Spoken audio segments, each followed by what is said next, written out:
Welcome back to Blake's Takes, everyone. I'm your host, Blake, and as always with me, my co-host, Garrett. Hey, guys. Good to be back. Good to be back into the new year, 2023. Doesn't seem real, does it? No, it does not, man. It actually doesn't. I've been looking at, I listened to a song recently that came out in 2010. I was like, bro, that was 13 years ago. 13 years ago. It's insane. It's insane. It's really insane. So yeah, 2022 was a pretty good year for movies, and that's like as I was going over the list of like, you know, what I liked, I was like, you know, there were some bangers this year. There were actually a lot better than 2021. I think it's finally, you know, recovering from the pandemic, as we've seen from, you know, small budget films that have been able to really do well at the box office, for films like Smile and even Megan now that has had a great opening weekend. I think the biggest domestic opening weekend since Nope. Yeah. Blumhouse been killing it. Bro, they are, but bro, Megan is weird. I liked it, but it was weird. I still have yet to see it. Everyone says to just go into it with just a fun attitude. Just go have fun with it. Like, don't go in. I wouldn't even classify it as a horror movie. Right. Like, I really wouldn't. Well, and there's a rated R version too, apparently. Really? There was going to be a rated R version where it shows a lot more gore within the kills. Okay, I'd be intrigued to see that. Yeah. I think I would be too, but I still have to go see it.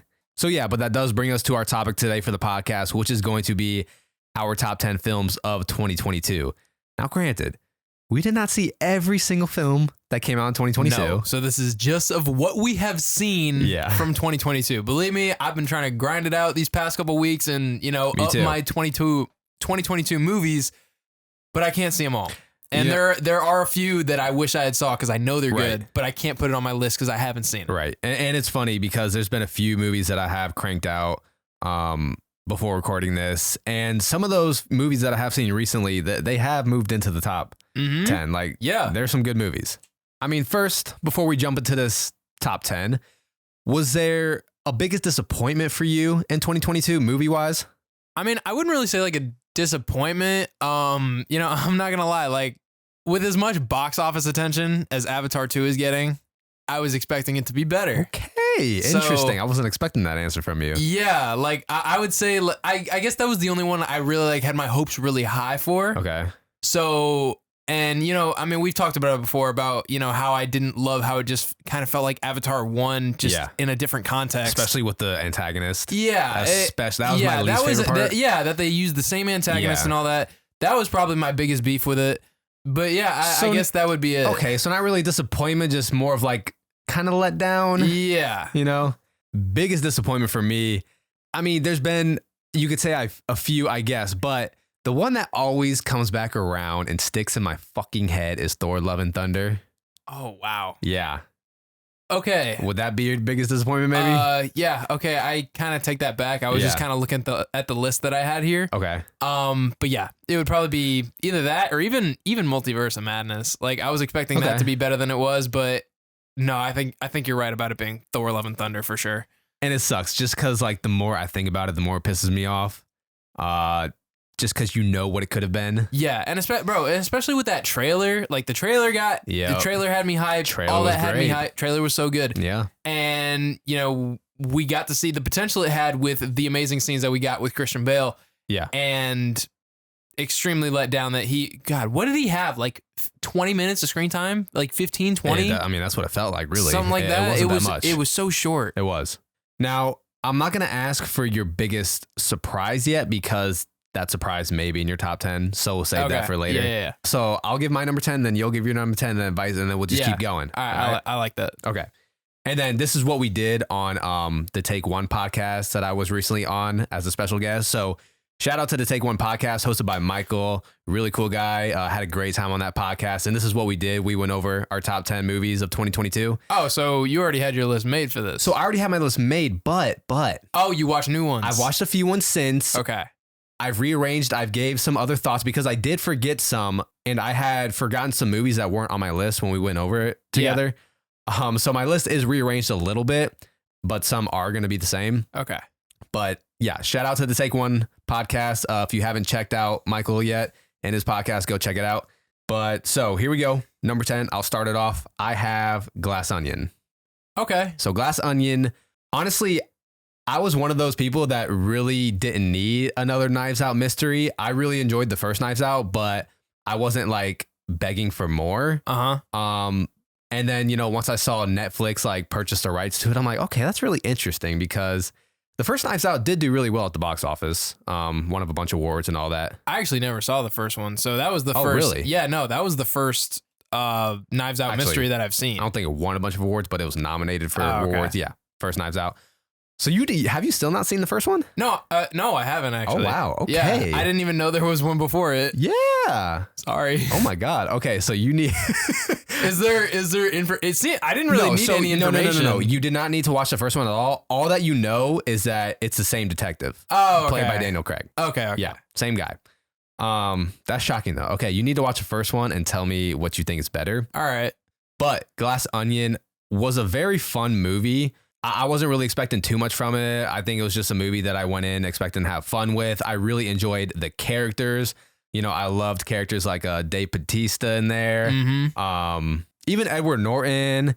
Yeah, I'm not gonna lie. Him being in that movie surprised me. I know it did.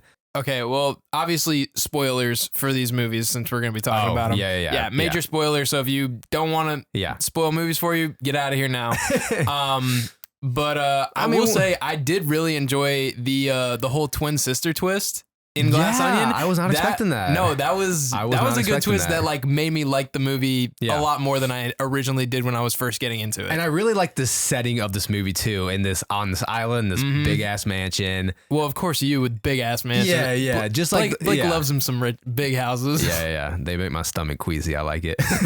And so I think I liked the story better of the first Knives Out, but I think I had more fun with these characters. Yeah. If that makes sense. I also thought Glass Onion did a good job of like making callbacks to the beginning of the movie. Yes. I really enjoy when movies do that. Yes. Because it kind of makes everything seem like it fit together perfectly. And I thought they did that good with this. Well, and it's funny you mentioned that they brought up a lot of callbacks. Just the whole title of itself, Glass Onion. Yes. You know what that means? No. Okay. Like, oh, okay. Yeah, so there was a meaning behind it, which they kind of reference in the movie as well. So yeah, Glass Onion means to overanalyze something that is not intended to mean anything more than what it is. Yeah. And so basically when the layers are peeled away, it's been transparent the whole time. Yeah. So when they do that in the movie, he's like, it's been right in front of us. It's so stupid. It's so stupid that we looked over it. Okay, all right. Honestly, that makes me appreciate it even more because that's exactly what happened. Exactly. And like exactly with this, genius billionaire. You think he's some intellectual deep guy. He's stupid. Right. Who's just stolen everything. And that's why, at the end of the movie, they're like, he's just an idiot. Yep. He is just an idiot. And so I really like that the title played a huge part into how the story played out as well. Yeah. And it was also like a part of the story as well, like the Glass Onion being a bar and like exactly. Yes. It was connected to basically like everything. Yes. And this house was called the Glass Onion. Right. Exactly. And it had like a giant glass onion shape. Yep. Damn, that's actually pretty cool. I didn't even know that part. Right. Yeah. I didn't until after I watched it.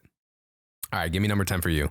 All right, number 10, I have Bullet Train. Okay. Yeah. Okay. And, it was hard for me to put this at 10 because I really did enjoy it a lot. I thought the action sequences in this were great.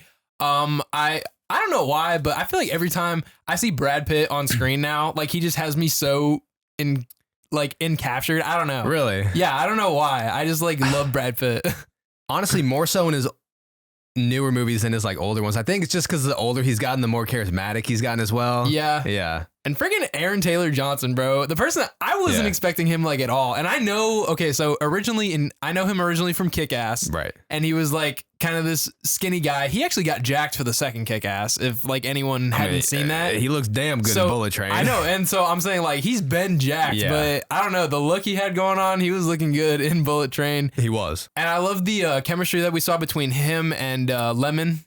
Brian Tyree Henry. Yes. No, I love that relationship. Yeah, no, that was really good. Lemon and Tangerine. That I loved their dialogue back and forth with each other. Just a lot of moving parts going on in this, and there are. Yeah, their back and forth was really great, and not to mention Lemon's whole freaking diesel thing the entire time, or Thomas the Train. Yeah, Thomas the Train shit. Yeah, Thomas the Tank Engine. Yeah, but I don't know. That was really funny. He basically classified everybody in his life off of Thomas the Tank Engine. That was a funny little gag that they had going on the whole time, but it actually ended up playing an important role at the end of the movie with his packet of stickers. Yep. Yeah. Yep. I love when things like that come back to play. Uh-huh. Okay, so I'm just going to go into my number 9, piggybacking off of that, because it is Bullet Train. Okay. My number 9 is Bullet Train. This is a movie that, honestly, I saw a trailer for in theaters. I was like, what the fuck? Looks like a bunch of shit going on. But I was like, it looks fun. It looks fun. So I went into theaters really not knowing much about the story at all. And honestly, I just had a lot of fun with it. Like, I really did. I know a lot of people have mixed emotions about this movie, and there's a bunch of mixed reviews. Like, it has a 58% on Rotten Tomatoes. Yeah. But then a 7 point something on IMDb. No, I know. I agree with you. I thought it was an extremely fun movie. Like, I feel like people who didn't like it are just trying to like read into it too much. Exactly. Yeah. And it kind of reminded me of like a Michael Bay film. Like, it was just kind of like a money grabber. Okay. Like, I feel like that's what people don't like, is like, it just seemed like this money grabbing movie with the cast and everything. Yeah, with the cast, okay. Like big name cast and everything. Right. But I thought it was executed really well. No, I did too. And I thought the action sequences were a lot of fun. The lighting was really cool because, it is in Japan, right? The bullet train and all that. So there was a lot of cool lighting going on.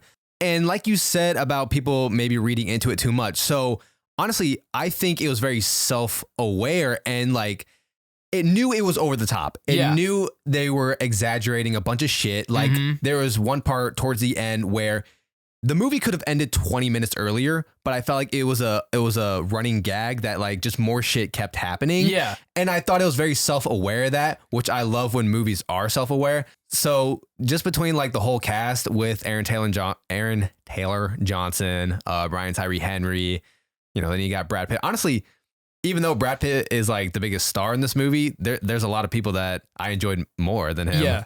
Which that says a lot about the movie. Mm-hmm. And also like even some of the deaths, like I feel like, you had this train full of dangerous people, and I would expect like a big battle with each person that Brad Pitt encountered in this. But then there was 2 of them that were dead in like 2 seconds. Yeah. Which I thought, and that's part of it being self-aware. Yeah. All right. Give me your number 9. So my number 9 was actually Violent Night. Okay. Yeah. Number 9. Okay. I'm guessing you have it higher. Well, a lot of people probably don't even have that in their top 10. Probably not. No. But I mean, I enjoyed Violent Night a lot. Okay. David Harbour, extremely charismatic person, and actually played a really awesome badass as Santa in this movie. Amazing as Santa. He was, but he's also so good at like having these sentimental moments with the little girl in the movie and everything.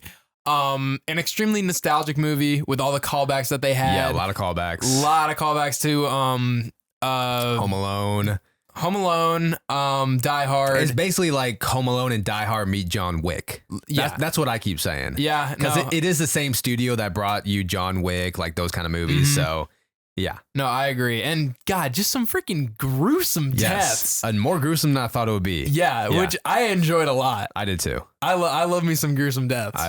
Especially when I loved that they were using a bunch of like Christmas decoration objects around them. Yes. So when you creatively use those objects in the fight choreography, I think it just adds so much fun to the fights. Didn't he make like a spear out of a candy cane?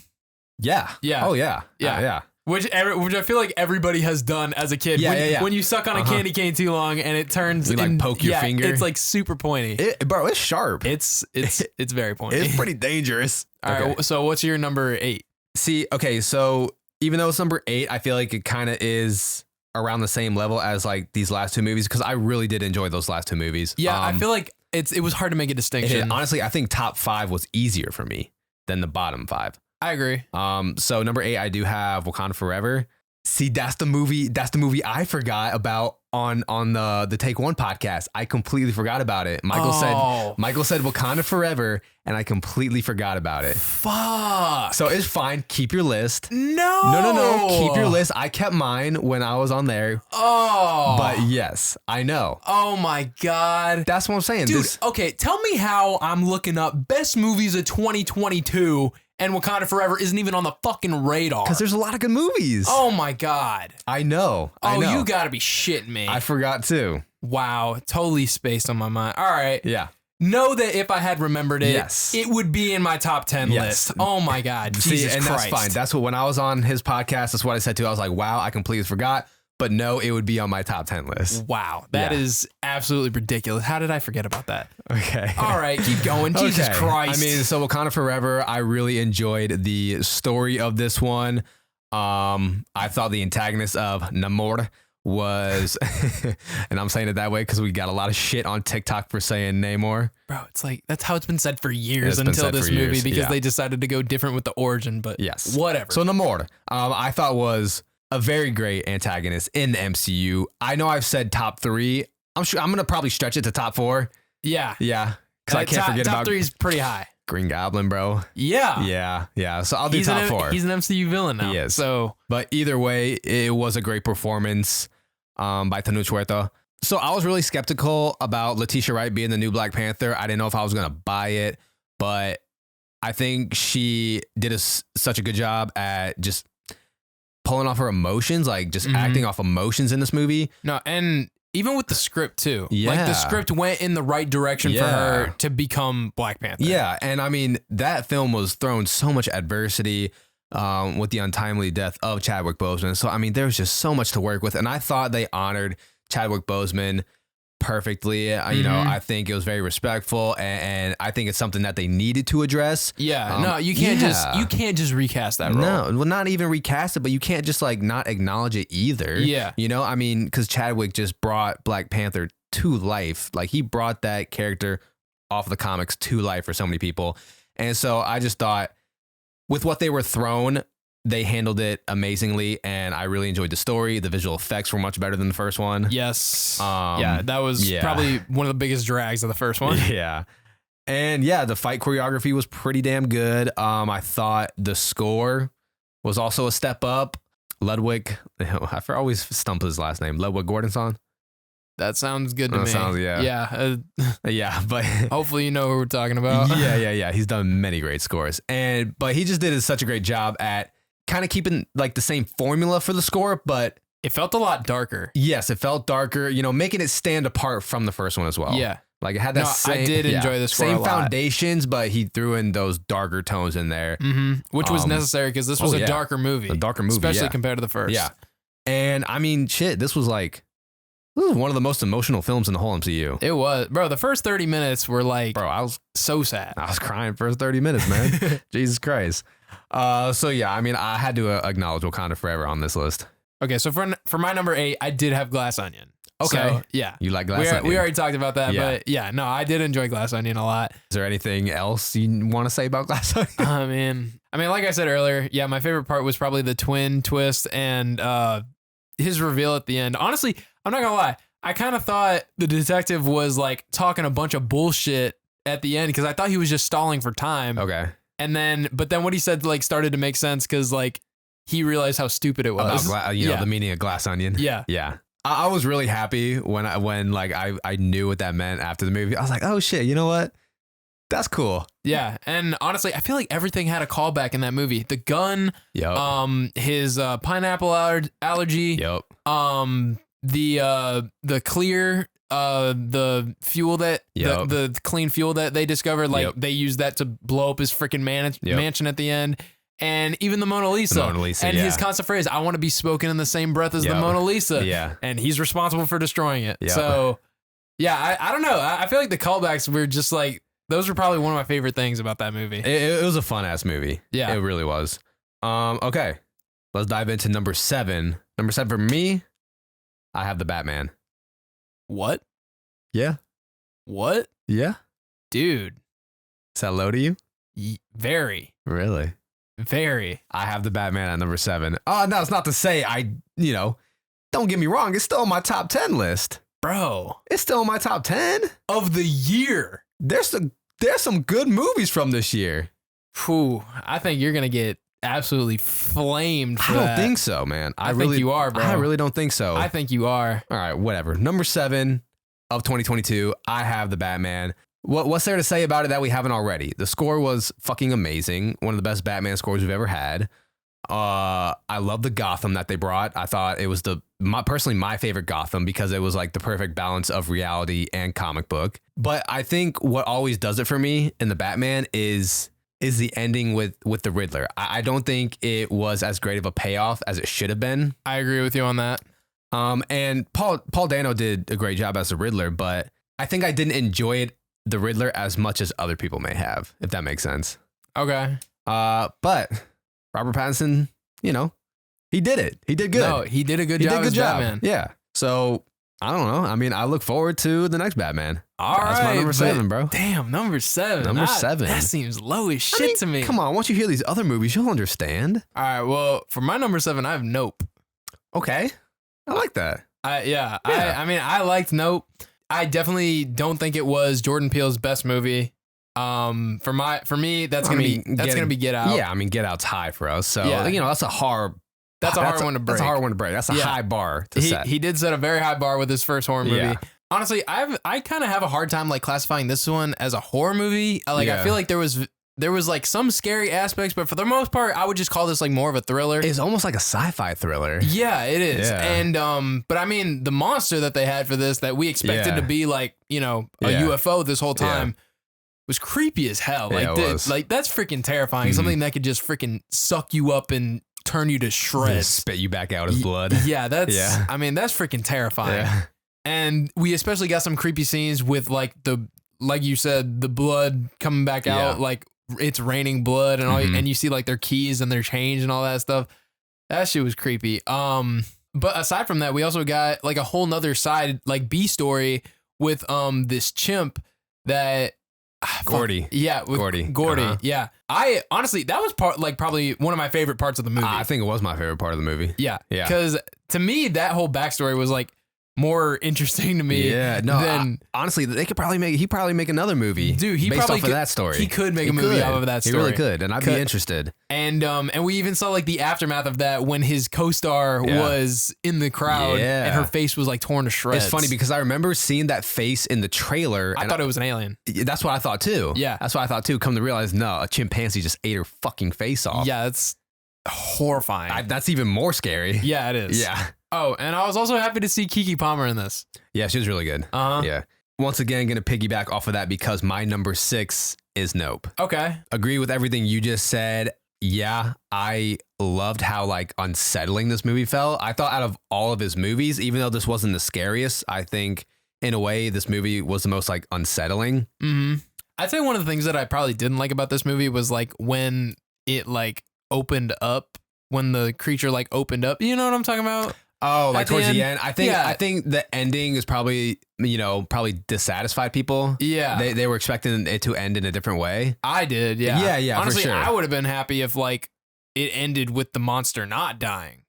Yeah. Like I thought that it just like went to another planet or something. I don't know. I just thought that would have been like cooler. Ending was a little weird, but I don't know. I was just really intrigued with this movie. Like, yeah, there was a cool backstory with the ranch and everything. Mm-hmm. I really liked the character Angel. He became a really likable character. Yeah. And it's funny because when that dude was auditioning for the role, Jordan Peele just like really loved his audition, but it didn't really fit the role that well. So Jordan Peele rewrote the role for that actor. That's funny. Yeah. That's cool, man. Imagine impressing someone that much. Yeah. That he wants and he just wants you in the movie. And rewriting a role. That's crazy. That shit. But I also gotta like praise this movie for its cinematography as well. And like, it was filmed in IMAX. It was the first time Jordan Peele was given this big ass budget like this. Mm-hmm. And you could just tell, and it was like really cool how they filmed all those night scenes during the day and then just put it in night and post editing. It just like, it looked amazing. It was like, it was very bright for like a a nighttime it was. setting. Yeah, no, and it was just I liked. Yeah, it was just a very unique look to all these night scenes that you usually wouldn't see. And also, you can definitely tell in like the audio too. Yeah. Like I remember that being like one of my biggest beefs with Get Out when we first saw it. Is like the audio was very you could tell it would like the background noise would like cut in and out. Okay. When people would talk. Do you remember that? Kinda. But no, I just really enjoyed this Jordan Peele movie. Very different. Very different. What's number 6 for you? At number 6, I have Avatar 2. Really? Yeah. That shocks me. Yeah. Even though you said it was a little bit of a letdown. Well, what? You mean like, what? You thought it would be lower? Or? Yeah. Oh, no. Well, I mean, like I said, yeah, it was a bit of a letdown. But, I mean, at the end of the day, it was a very good James Cameron film. And also, we got we got even better special effects with this CGI and everything, because like people thought the first one was impressive. This one was very visually pleasing. It was. Visually it is fucking amazing. And even though like it's not my favorite story at all, and I know I voiced my opinion on this movie, I still recommend to go see this movie in theaters 100%. Yeah. And I still like our characters, of Jake Sully and bro, Nateri was a freaking badass in this one. See, Nateri didn't really. She was, in the end, she was a badass. Dude, she was like a savage. Like, she was just going absolutely ape shit on everybody. Yeah, I don't know. I just feel like we just saw her cry the whole movie. I mean, yeah, but when it came time for action, she was ready. Yeah, she was. I do like the new lead that we got. His second son, who was Loak. Yeah, Loak. No, I did like him a lot. He was my favorite character for sure. And but yeah, as far as story goes, like that was probably the biggest letdown of this movie. And just like basic. I feel like we saw a lot of basic things, like nothing that really made it stick out from other stories. No. And I mean, to be honest, that's usually how James Cameron stories go. Which sucks. Like, I don't know, man. I don't know if it sucks, but like, that's one thing that I do like, even though like, yeah, these stories aren't the best. I do like that they, for the most part, they're pretty simple. You know, I feel like they're easy to follow, which is great for moviegoers. It doesn't, it leaves less room for like plot holes and shit. Yeah. And, it just, seeing these Avatar movies and seeing this new one, it just felt like, going to see a good old Hollywood blockbuster. Yeah, I get what you mean. Yeah. Even though, I'm going to already say it, Avatar isn't on my top 10 list. Really? It's not.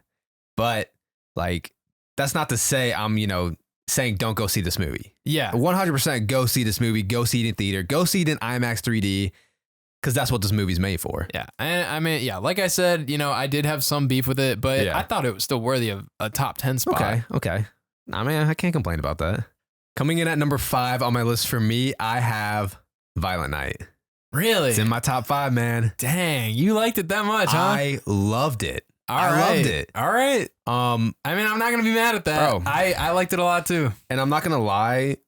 This was actually number 3 on the list when I had the special guest feature on the Take One podcast. So before you saw a couple others? Maybe I thought some things through. Yeah. But Violent Night, got to be in my top 5. I had so much fun with this movie. I absolutely loved David Harbour as Santa. I want to see more of David Harbour as Santa. Best Santa since Tim Allen, easily to me. I thought there was a really cool Norse mythology lore. That they threw in there. Yep, I forgot about that part. With Santa. Yes, that was very cool. God damn, that was cool. I want to see another movie based off of that lore. And we saw his like Norse tattoo, his Nordic tattoos. That shit was cool. It was really cool.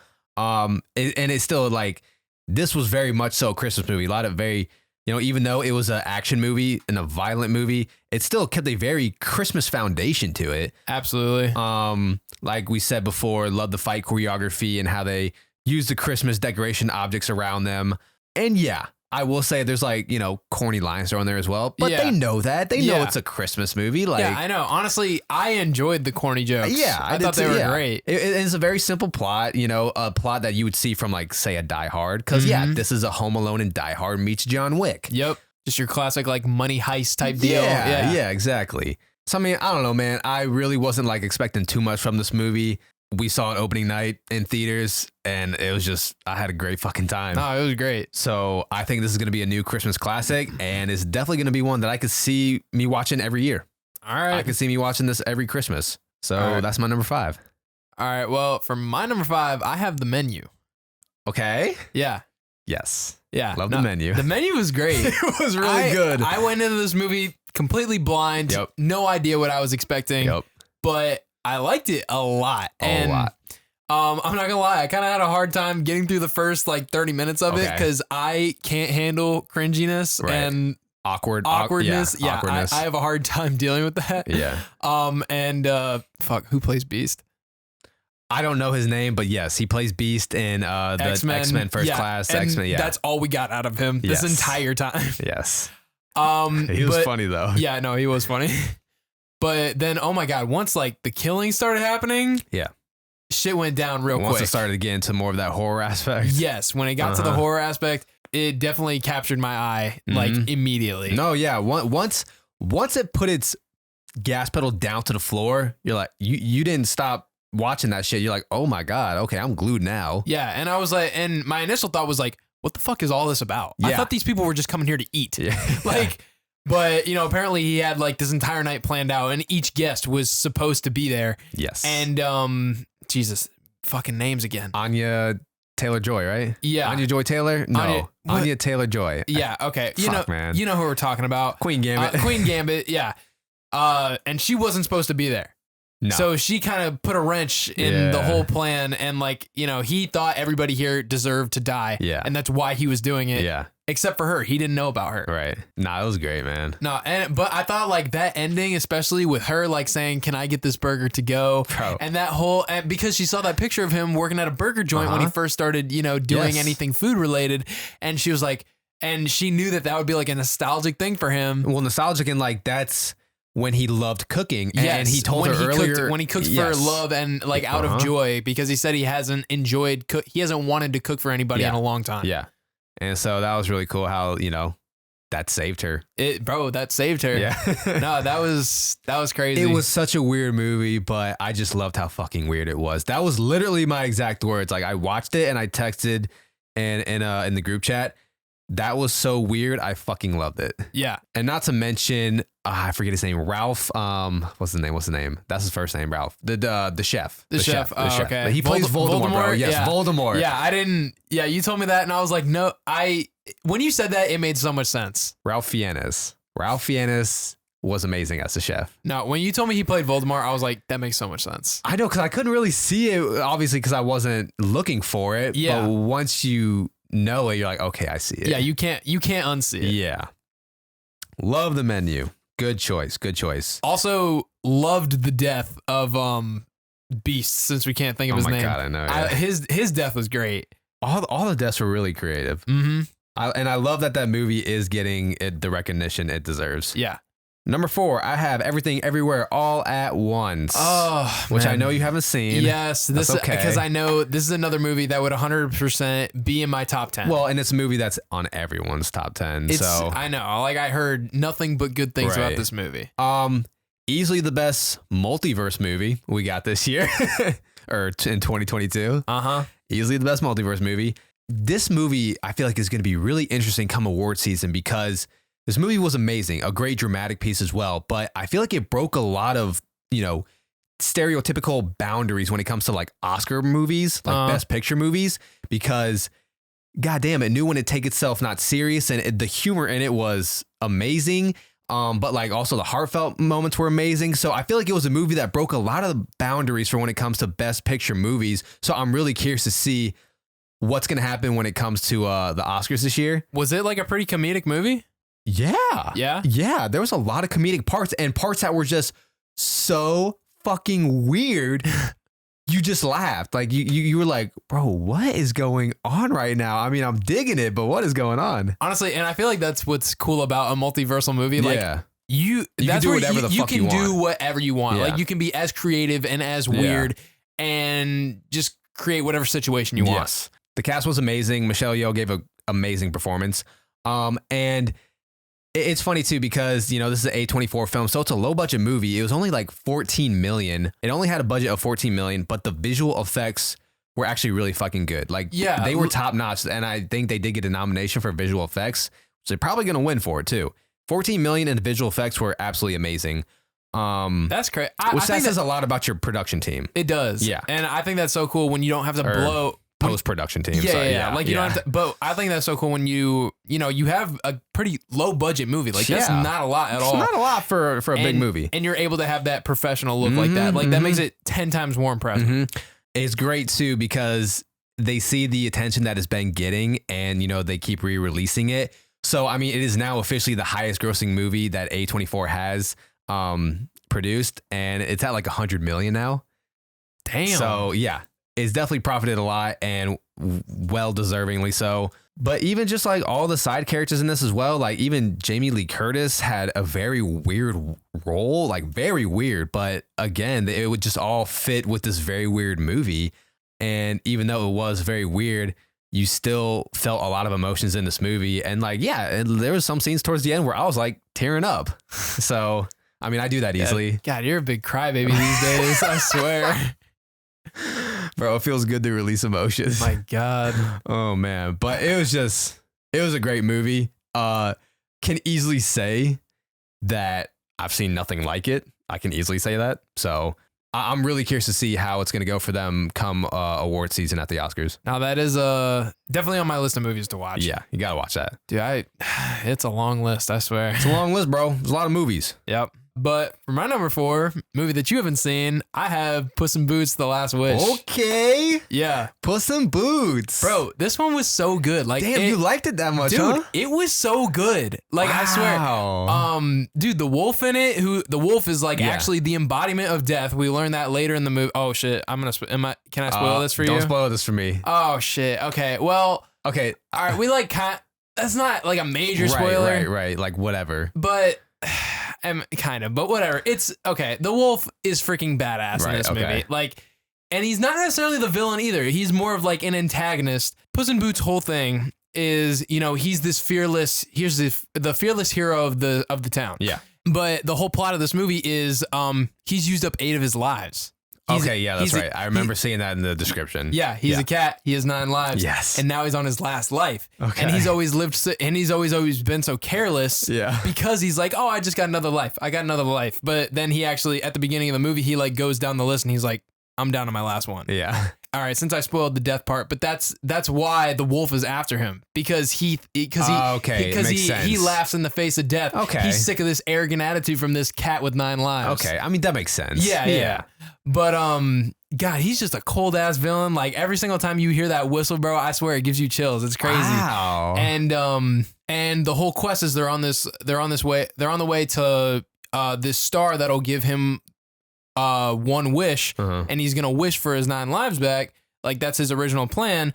But we see a lot of growth from him throughout the movie, and we see Kitty Softpaws again, who was in the previous Puss in Boots movie. And there's also this dog called Perito. And dude, I swear this movie actually has like its dark moments. Like the dog was like telling his backstory. He was telling his backstory about like how he ended up by himself, like where his parents went and like his owners and brothers and sisters and all that.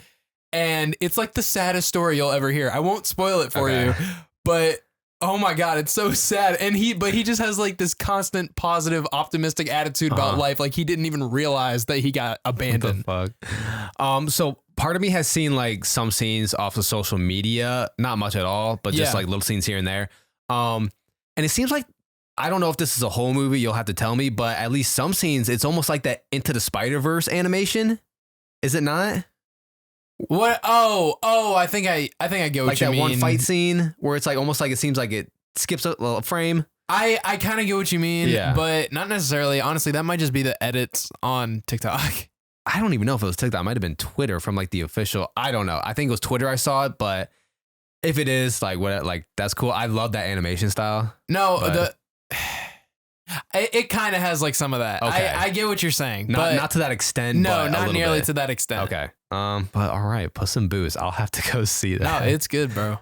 Everyone says it's good, bro. It has like a 98%. It's so good. What the fuck? And I think the audience score is like 97. Yeah, it's so good. Damn. It's just like, and what's funny is like they also have like bleeps in there for cuss words. Like really? The dog like cusses and they bleep him out. Oh like I found that hilarious. There's like multiple scenes where they did that. So would you say that's your biggest surprise on this list? Yeah, absolutely. Yeah. Puss in Boots. Number 3. Top Gun Maverick for me. Agreed. Same for you? Agreed. Okay, so same one. We'll just do our number 3s right now. All right. Top Gun Maverick at number 3. I know we did a full review on this movie when it came out, but like, man, I don't think anyone was expecting this sequel to do as good as it did. 36 years later. And probably one of the best legacy sequels that we've gotten. Yes, absolutely. And to be honest, I'm a big fan of the original Top Gun. I know you are too, but I know there's a lot of people who think the original Top Gun is not good, like at all. Like it had great flight scenes, obviously with the jets and everything. Yeah. That was like the main appeal. But overall, like people still give very mixed reviews on the original Top Gun. Okay, well, yeah, we gotta admit there's some cringe scenes. Yes, but there are. But it's also the 80s. Yeah, it's no, I know. 80s. You have to remember that. And I think, you know, this Top Gun Maverick took a lot of things that the original did, but just did it better. Yeah. You know? So, but I mean, it was great. And it was extremely nostalgic. Extremely nostalgic. With Top Gun Maverick 2, I feel like that was one of the first few movies that really brought everyone back to theaters. Obviously, we've seen it's grossed $1.4 billion. Yeah. Which has become Tom Cruise's highest grossing film. You would think it would be like one of the Mission Impossibles or something. I was just about to say that. Because obviously we have Spider-Man No Way Home that came out like months before, made $1.9 billion. So obviously I think that was like the very first film that really brought everyone back into theaters, you know, post-COVID.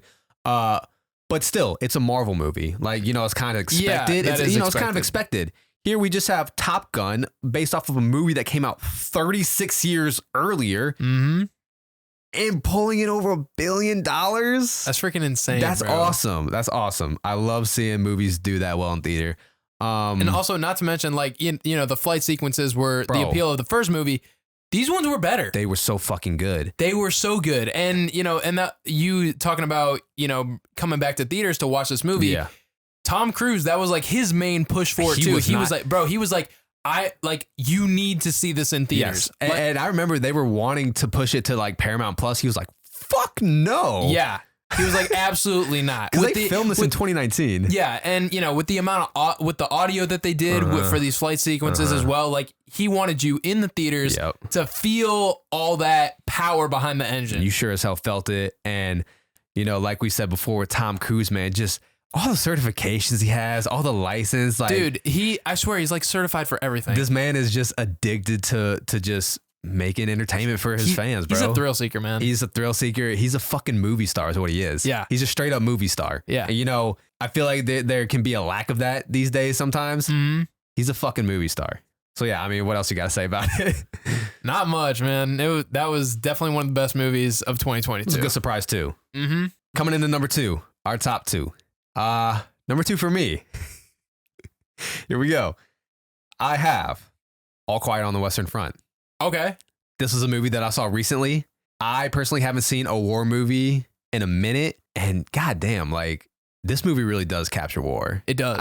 As you would suppose every war movie does. But, like, personally, I wasn't the biggest fan of Dunkirk. I know a lot of people love that movie. I'm not saying it's a bad movie. I just wasn't the biggest fan. This really captured it. And I know there's an English dub. I noticed the English dub in, like, the first few minutes I watched it. I was like, nah, we're not doing this. So I looked up the original audio, and it's a German film. And so I was like, fuck yeah, I'm putting this shit in German, reading subtitles. And I know you watched it in the English dub. Yeah, I did. And honestly, that's because I didn't even like realize it was a dub. And by the time I did, I was like, I'm too far into this. Did you really have to look up that it was a German original though? Yeah. Why'd you need to look that up? What do you mean? I mean, no, it's in freaking World War I, bro. I didn't know what the story was about. I just hit play. I didn't even know. I know it was World War I, but I didn't know what country it was focusing on. You've never seen, this is the third iteration of this movie. No, I've never seen the other ones.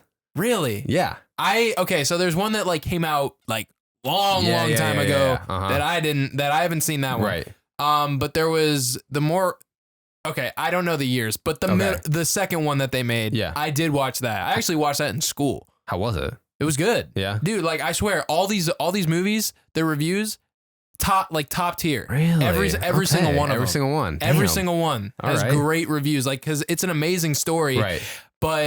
And they all have their own unique way of like capturing it though. Yeah. And this new one, no different. Like they did they had their own way of doing it, but it was so good. Okay. No, yeah, I really enjoyed this. I mean, with any foreign film, I feel like I personally like watching it in the original language because it just feels so much more authentic to me. It does. And you know, the dubs are never really too accurate. Like they're accurate to an extent. Yeah. With what they're saying. I just have a hard time reading subtitles. You know, that's my problem. I don't mind. Because I feel like I'm not looking at the screen like what I should be paying attention to. Like paying attention to their faces and all that, right? And their emotion and that kind of thing. I feel like I've done a good job of being able to like balance that out. I don't mind reading subtitles, so I always watch it in the original language.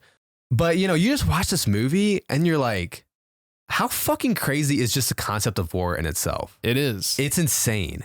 It's insane. And I mean, I think the biggest thing about it is like the drastic change that you see on their faces from when they were students, and they're they're excited. Oh, yeah, we're excited. We're gonna go serve our country. We're gonna do our part. And like one kid even lied about his age so he could get in as an underage soldier. We're gonna be marching on Paris, and like all those officers are like, oh, you're hyping them up. You're gonna be marching on Paris. They get there, they're like, I want to fucking go home. What the fuck is this? Yeah, it's insane. Just absolute chaos, dude. And it's not a movie for the weak stomach either. Nope. Like it's going to show some gore. It's going to show how war is. No other way to put it. And I mean, the cinematography was beautiful. So overall, I mean, I know like there was also 1917 that a lot of people enjoyed as well. I just, me personally, I haven't seen a war movie in a while, and which is kind of ironic because World War I and World War II was like my main interest when it came to history classes, like because war is interesting. It is interesting because it's insane. Yeah, and so it was just like such an intriguing topic to me. Like if history topics were movies, I'd say war is probably the most interesting thing to get interested in. So I mean, shit, it just did a great job at capturing war. Cinematography was beautiful, and I just really enjoyed it. I also love what's his real name? Baron Zemo. Oh, yeah. Love him. Let me look up his real name real quick. Daniel Brühl. He's also in Inglourious Bastards as a German soldier. Yeah. Seems they like to cast him for these parts. Yeah, I mean, well, you speak German, so why not, you know? Should have got my boy Christoph Waltz in there. Oh, yeah, he could have been in there. But yeah, that was a damn good movie. Not a happy movie. No, not at all. Not a bright movie. Nope. But a very real movie. Very real movie. Very real war movie. That's number 2 for me. My number 2 is actually The Batman. Damn, okay, that's high. Yeah. Yep, that's high. No, bro, you said you put that at what, 7? 7, yeah. That hurt me. That hurt me, bro. But yeah, no, I mean, yeah, we talked about it earlier, but yeah, Robert Pattinson, man, just pulled off this freaking younger Batman so well. And I mean, obviously one of the best Batman movies that we've gotten recently. Like, you know, no disrespect to Batfleck or anything. Yeah. But, you know, the direction with his movies are just shit. And it's not even it's unfortunate. You know, it's not even in his control. It's funny because I said something about that on IMDb when I watched Gone Girl. And I was like, you know, it really sucks because I love Ben Affleck and I think he could be a great actor, but I think he does have like a bad rap from just the shitty movies that he's in. Because when he's given a good direction, he can do great. Yeah. But he is in a decent amount of shitty movies. Yeah, so I think it hurts his reputation a little bit. Yeah. Yeah, and I mean, the shots in The Batman were absolutely insane looking. Cinematography was gorgeous. That was probably one of my favorite parts about that movie. And the lighting, and also, you know, just this dark take on Gotham that we had. Yeah. This was probably, I feel like this was probably one of the most like grounded Batman movies. Yeah, for sure. Which the most detective Batman movie. Yes. And and I feel like that was something that lacked in a lot of the other Batman movies that we've gotten. Yeah. Little surprise there as well with Colin Farrell's Penguin. Oh, yeah. He was funny. Dude, he was funny. He was funny. Oh, come on. What are you showing me? Yeah, there's been a lot of great memes after some Penguin scenes. Okay. Anything else you got to say about the Batman? I mean, we already talked about it. But score was amazing. Yeah, score was amazing. I loved his Batmobile too. Okay. Yeah. I thought that was another very real take on the Batmobile. And bro, that sound that it made, that shit. Yes. The sound was great. That shit was cool. The sound mixing in general was really good in this movie. Yeah, the punches, the footsteps, and the score. So sound overall in this movie, it was amazing. Maybe I could have it a little higher for me. Yeah, bro. Maybe. Come on. Maybe. You're doing it dirty. What else? Oh, fight choreography was great too. Yep. Because like definitely step up. Yeah, and they definitely set the tone like right at the beginning of the movie when, who are you? Yeah. I'm vengeance. Yeah. Everyone's vengeance now. Okay, so we're moving on to number 1. Yeah. Number 1 for me, for my top movies of 2022, I have The Menu. Really? Yeah. Really? Yes. You loved it that much. Dude, I loved it that much. Damn. I loved it that much. 5 stars. Became one of my favorite, you know, dark comedy, black comedy, horror movies. I don't know, man. I was just like going through this list and I'm like, bro, none of them captured me like the Menu did. Interesting. Yeah, man. I did not expect that. I know you didn't. The performance by Ralph Fiennes as the chef fucking killed it. Anya Taylor-Joy, she killed it as well. It was just such a weird movie, and I loved how weird it was. Once it put the gas pedal down to the floor, didn't stop, went 0 to 100 real quick. And it was a pretty stellar cast as well, and that didn't distract anything from it. No. I'd say one of my favorite parts about that movie is like with each dish, they singled that out, and each one had a meaning. Yeah, and like there's a whole story behind it. There's a whole story. Yeah, no, and I like how it was like a part of him as a chef. They were like, oh no, it's like this is how he normally does it in the restaurant. And you know, it's just part of the experience. It's part of the experience and all that. But like this time, it really had a meaning. And then people were like, okay, wait, no, this shit is real. Yeah, this shit is real. And I thought the deaths in this movie were pretty creative as well. They were. And like we said, with each death came a story as well. And then at the end, that fucking cheeseburger, man. Cheeseburger. No movie has made me want a cheeseburger more than this. I will agree with you on that, bro. He had 2 patties, 2 slices of cheese on each thing. Man. The onions on the bottom, caramelized onions. Bro. That cheeseburger looks so fucking good. It did look so good. Stop making me want a cheeseburger. Shut up, bro. I've never craved a cheeseburger more than after this movie. Now I might have to go buy a fucking cheeseburger because I'm starving. It was so good looking. I think that's the biggest surprise for me. I didn't think it was going to be my number 1 movie of 2022. Yeah. But I fucking love The Menu. Damn, man. All right. I'm going to praise it. And I love that it's getting the recognition that it deserves. All right, well, even though we just talked about it, my number 1 is going to be All Quiet on the Western Front. Okay, number 1 for you. Yes. I like that. I do like that. All Quiet on the Western Front, man. Just, the absolute turn of it. I think my favorite part is just seeing the drastic difference between when they were in school and when they actually get there. Yes. And, you know, they go from bright-eyed young boys to the end of the movie, like you just see nothing, like all emotion drained from his face. Yeah. Like he's just numb to the world. Yeah. From this war. I mean, just imagine yourself in that situation. Like, and you see the circumstances they were in. Yeah. You know, in those trenches, and they get flooded. They're just in like living in mud. Yeah. Living underwater in mud. It's like just absolute nightmare. Like that's insane. And one thing that stays consistent with each of the All Quiet on the Western Front movies is the ending, like the tragic ending. Right. Him dying right before the war is over. Fuck, man. Yeah. Yeah. Like, and oh my God, I couldn't tell you, like, I was so genuinely pissed that this fucking dumbass general or whatever, nope, we're going to do one last strike before the. Yeah. It's like, why? Yeah. Why? For your fucking pride? That's exactly what it's for. Oh my. For his fucking pride. God, I would have told him, fuck you. Fuck you. I mean, like I said earlier, just the whole concept of war, when you think about it, it's fucking crazy. Like just sending bodies out there to die. You know they're going to die. You know it. You're just sending bodies out there. But yeah, I mean, I feel like off of a movie too that it really doesn't have to give you much backstory. Like if you think about it, it really doesn't give you much backstory. You just dive into those, you know, into those soldiers' lives. Like you're just thrown in there. You're not given too much backstory. And I think that just the way that you're able to connect just from that. Yeah. It's crazy. But I think that was a good point though, because that also reflects like how sudden it actually is. Right. Yeah. Like just as suddenly as we were thrown into the war. Yes. That's just as suddenly as they were. Yeah. And how quickly it changed on a dime like that. Yes. Yep.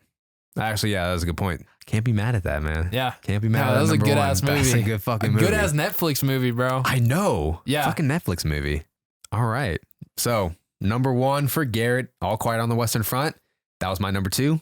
Number 1 for me, it's going to be The Menu. Damn, he loved him The Menu. I love The Menu. Somebody get this guy a cheeseburger. Someone give him a Royale with cheese. A Royale with cheese. All right. Like we said before, I feel like 2022 definitely was a step up when it came to movies comparing to 2021. A lot of great surprises. There was a lot of releases this year. A lot of releases. Great year for horror as well. Yes. There are still even some horror movies that I haven't seen that probably would make this list, like X and Pearl. Haven't seen those yet. I know you saw Smile. Smile, yeah. It was on my list previously, but then I threw some other ones in there. Personally, I really enjoyed Smile. Scared the shit out of me because I was in the theater alone when I saw it. So scared the shit out of me. No, I'm kind of mad I didn't see Smile in theaters. And love the marketing of that movie as well. Yeah. So I really enjoyed Smile. But honestly, great year for horror between, Pearl, Smile, X, Terrifier 2, Barbarian, Nope. A lot of horror movies I need to see. The Menu. Yeah. I mean, fuck, man. It was a great year for horror. And I love that. I love that horror. Horror feels back, man. It does. Horror feels back. So, I mean, yeah, that's going to do it for 2022. Next episode, it's going to be a shorter one, but we'll do our most anticipated for 2023. Mm-hmm. So you'll hear that from us. So, yeah, there's our list. If you follow us on the social media accounts, let us know in the comments what your top 10 movies of 2022 are. Follow us on TikTok, posting every day on there, Instagram, streaming on Twitch, come hang out with us. Tell us your movies on there. We did just create a letterbox as well. I've been having a lot of fun on that app, actually. So give us a follow on there. I just been, as I'm going, logging in those movies, giving my reviews. And as always, man, if you've stuck around, thanks for listening to us, whether it's on Apple Podcasts, Spotify. Thank you. Appreciate it. Yeah, this was a long one. This was a long one, but it was a fun one. So that's going to do it for us here at Blake's Takes. As always with me, my co-host Garrett. And we'll see you next time on Blake's Takes, guys. See you later.